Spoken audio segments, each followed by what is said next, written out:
कल्पना कीजिए कि बिना किसी ब्लूप्रिंट के एक घर बनाया जा रहा है। शायद मजदूरों को ये पता हो कि उन्हें किचन और 2 बेडरूम बनाने हैं, लेकिन दरवाजे कहाँ होंगे, खिड़कियां कितनी बड़ी होंगी, बिजली के तार कहाँ से जाएंगे, ये पूरी तरह से एक अव्यवस्था होगी, है ना। सॉफ्टवेयर डेवलपमेंट की दुनिया में बिना फंक्शनल स्पेसिफिकेशन डॉक्यूमेंट या एफएसडी के कोड लिखना मतलब कुछ ऐसा ही है। आज हम इसी एफएसडी की दुनिया की गहराई से पड़ताल करने वाले हैं। हमारे पास कई स्रोत हैं, एसएपी कम्युनिटी के एक लेख से लेकर xenon stack, just in mind और मेघ टेक्नोलॉजीज जैसी टेक कंपनियों की विस्तृत गाइड्स तक। हमारा मिशन ये समझना है कि ये दस्तावेज क्या है और इससे भी जरूरी ये क्यों मायने रखता है। बिल्कुल।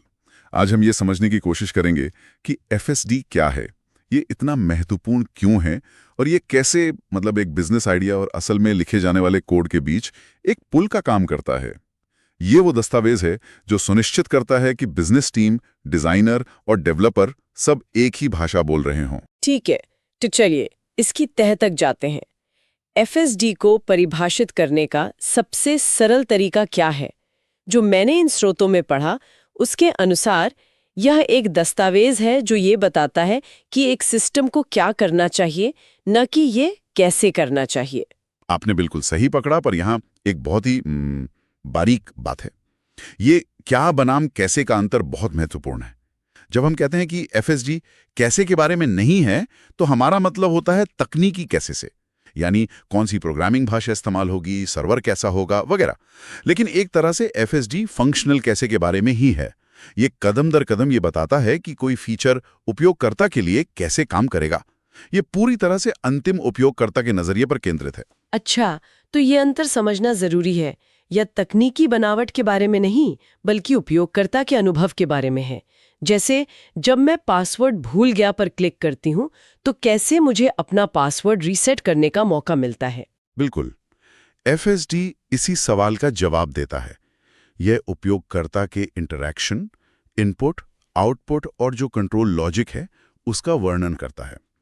इसका लक्ष्य इतना स्पष्ट होना है कि एक गैर तकनीकी व्यक्ति जैसे कोई बिजनेस हेड वो भी इसे पढ़कर समझ सके कि भाई आखिर में ये प्रोडक्ट करेगा क्या। यहाँ ये वास्तव में दिलचस्प हो जाता है। सभी स्रोत इस बात पर जोर देते हैं कि एफएसडी सिर्फ एक और दस्तावेज नहीं है, यह अराजकता को रोकता है। जस्ट इन माइंड का लेख इसे जोखिम को कम करने का एक तरीका कहता है। यह हमारे घर वाले उदाहरण की तरह है, बिना ब्लूप्रिंट के जोखिम बहुत ज्यादा है। हाँ, चलिए इन बिंदुओं को जोड़ते हैं क्योंकि इसके फायदे बहुत बड़े हैं। स्रोतों में बताए गए मुख्य लाभों पर नजर डालते हैं। पहला और सबसे महत्वपूर्ण है स्पष्टता और संचार। एफएसडी प्रोजेक्ट के लिए सत्य का एकमात्र स्रोत मतलब एक सिंगल सोर्स ऑफ ट्रूथ बन जाता है। यह उस समस्या से बचाता है जिसे एक स्रोत कमिटी द्वारा डिजाइन कहता है। ये तो मैंने असल में देखा है, जहां हर किसी की अपनी अपनी राय होती है और अंत में कुछ ऐसा बनता है जो किसी के काम का नहीं होता। ये उस पुरानी कहावत की तरह है ना, ऊंट एक ऐसा घोड़ा है जिसे एक कमेटी ने डिजाइन किया था। बिल्कुल वही।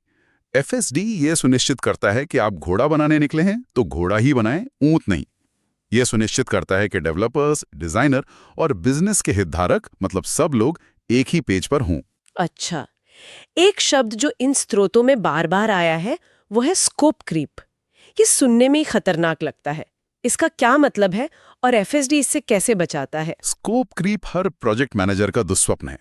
इसका मतलब है कि प्रोजेक्ट के शुरू होने के बाद उसमें धीरे धीरे नई सुविधाएं जोड़ी जाती हैं। हर कोई कहता है अरे बस एक छोटा सा बटन ही तो जोड़ना है, या ये फीचर भी डाल देते हैं बहुत अच्छा रहेगा। और ये छोटे छोटे बदलाव मिलकर प्रोजेक्ट को पटरी से उतार देते हैं। सही कहा।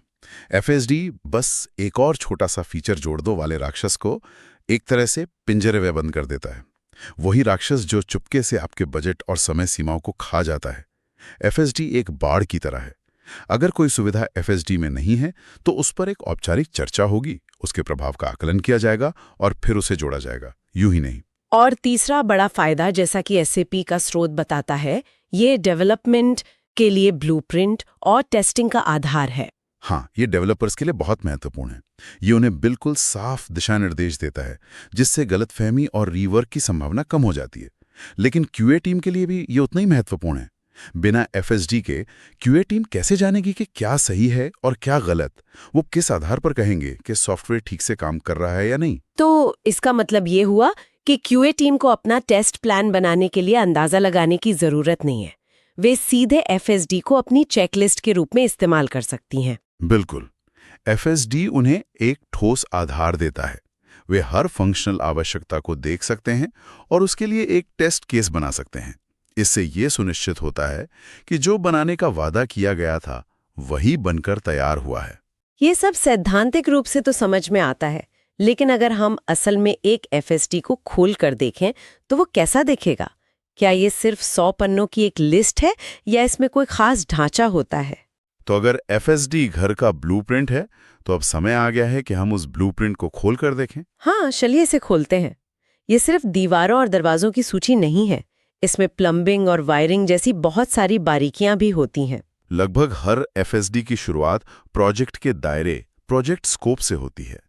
ये उस बड़ी तस्वीर को सेट करता है कि हम क्या हासिल करने की कोशिश कर रहे हैं, क्या-क्या बनाकर देंगे और इसकी अनुमानित लागत और समय सीमा क्या होगी। इसके बाद एक सेक्शन आता है जो मुझे बहुत महत्वपूर्ण लगा, जोखिम और मान्यताएं। ये पूछने जैसा है क्या गलत हो सकता है और हम किन बातों को सच मानकर चल रहे हैं। ये एक बहुत ही समझदारी वाला कदम है।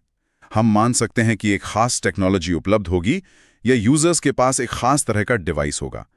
इन मान्यताओं को पहले ही लिख लेना बाद में आने वाली बड़ी समस्याओं से बचाता है। इसी तरह जोखिमों को पहचानना, जैसे कि टीम का कोई सदस्य छुट्टी पर जा सकता है, हमें पहले से एक बैकअप प्लान बनाने में मदद करता है। ठीक है, अब आते हैं दस्तावेज के सबसे व्यावहारिक हिस्से पर, यूज केस। टेक टारगेट के स्रोत में इसकी बहुत अच्छे से बात की गई है। ये क्या होता है?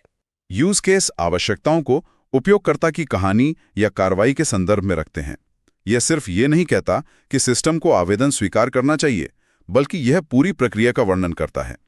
टेक टारगेट का क्रेडिट कार्ड आवेदन का उदाहरण इसे समझने के लिए एकदम सही है।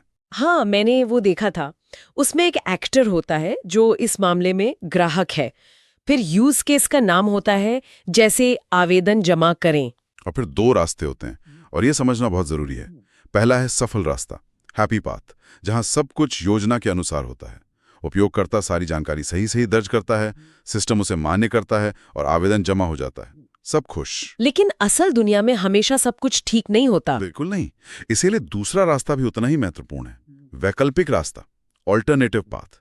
इसमें क्या होता है, जब कोई त्रुटि होती है, मान लीजिए उपयोगकर्ता जन्म तिथि गलत प्रारूप में डालता है, सिस्टम आवेदन को अस्वीकार कर देता है और एक स्पष्ट त्रुटि संदेश दिखाता है।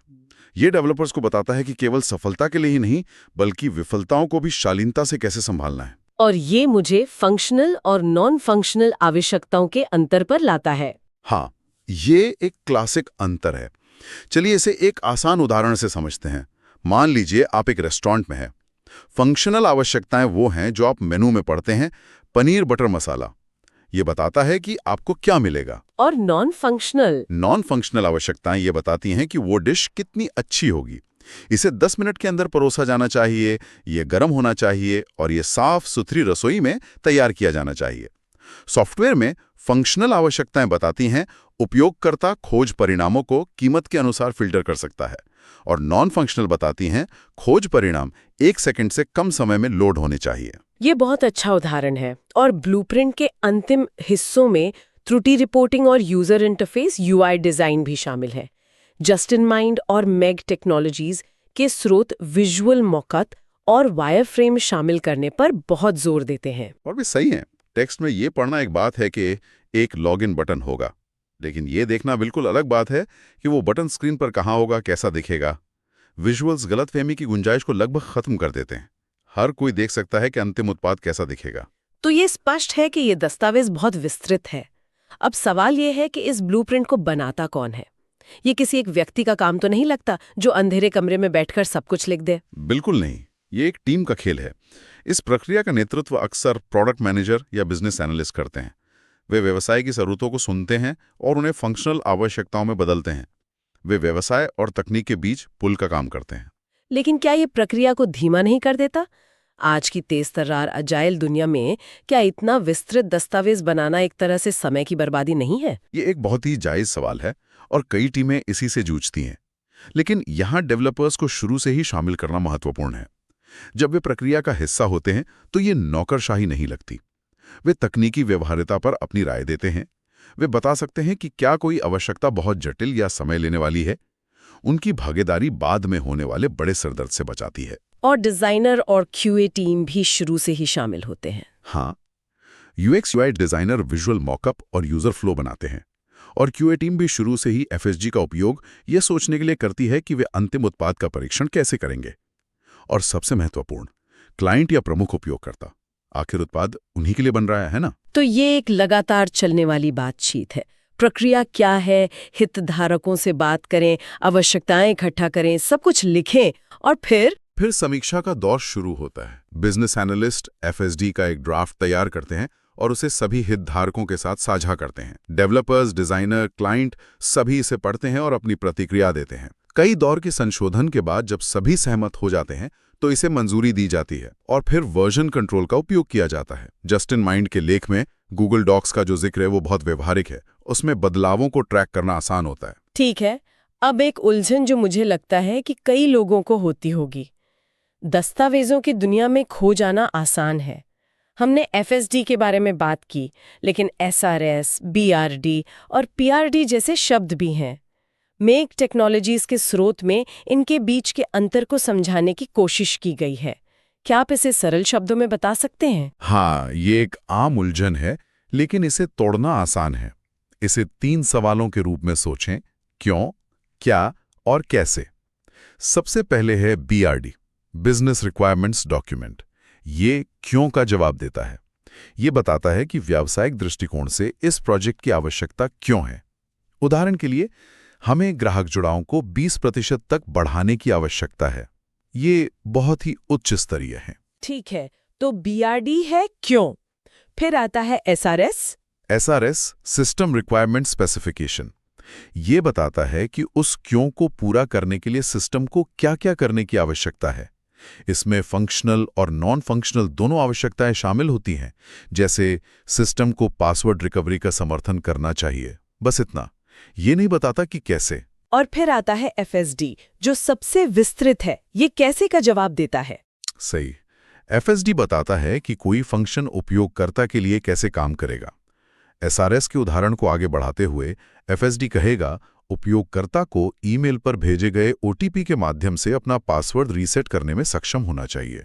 ओटीपी 10 मिनट के लिए मान्य होगा और 3 गलत प्रयासों के बाद खाता लॉक हो जाएगा। ये दिखाता है कि एफएसडी डेवलपर्स के लिए सबसे विस्तृत, कार्यान्वयन केंद्रित दस्तावेज है। यह उन्हें बताता है कि वास्तव में क्या बनाना है। तो बीआरडी क्यों है, एसआरएस क्या है और एफएसडी फंक्शनल कैसे है। चलिए आज की चर्चा को समेटते हैं। आज के स्रोतों से यह स्पष्ट है कि एफएसडी सिर्फ एक दस्तावेज नहीं है, बल्कि एक महत्वपूर्ण ब्लूप्रिंट है। ये एक अस्पष्ट व्यावसायिक विचार को डेवलपर्स के लिए एक ठोस, कार्यवाही योग्य योजना में बदलता है। यह स्पष्ट संचार सुनिश्चित करके, स्कोप क्रीप को दूर रखकर और परीक्षण के लिए एक ठोस आधार प्रदान करके अराजकता को रोकता है। और ये याद रखना महत्वपूर्ण है कि ये एक जीवित, सहयोगात्मक दस्तावेज है। ये केवल एक कागज का टुकड़ा नहीं है, बल्कि एक साझा समझ का प्रतीक है, जो व्यवसाय, डिजाइन और तकनीकी टीमों के बीच गहन बातचीत का परिणाम है। जब इसे सही तरीके से किया जाता है तो ये किसी प्रोजेक्ट की सफलता और विफलता के बीच का अंतर हो सकता है। यहाँ एक अंतिम विचार है जिस पर गौर किया जा सकता है। हमने थोड़ी देर पहले अजाइल की बात की थी। वाटरफॉल में जहाँ सब कुछ पहले से तय होता है, एक विस्तृत एफएसडी का होना पूरी तरह से समझ में आता है। लेकिन एक ऐसी दुनिया में जो तेजी से पुनरावृत्तीय अजाइल डेवलपमेंट की ओर बढ़ रही है, जहाँ बदलाव को अपनाया जाता है, एफएसडी जैसा एक विस्तृत अग्रिम दस्तावेज कैसे विकसित होता है। क्या ये छोटी, अधिक केंद्रित यूजर स्टोरीज का एक संग्रह बन जाता है, या सत्य के स्रोत के रूप में इसकी मूलभूत भूमिका तेजी से आगे बढ़ने वाली टीमों को संरेखित रखने के लिए और भी महत्वपूर्ण हो जाती है। ये एक दिलचस्प सवाल है जो दिखाता है कि ये उपकरण भी समय के साथ कैसे बदलते हैं।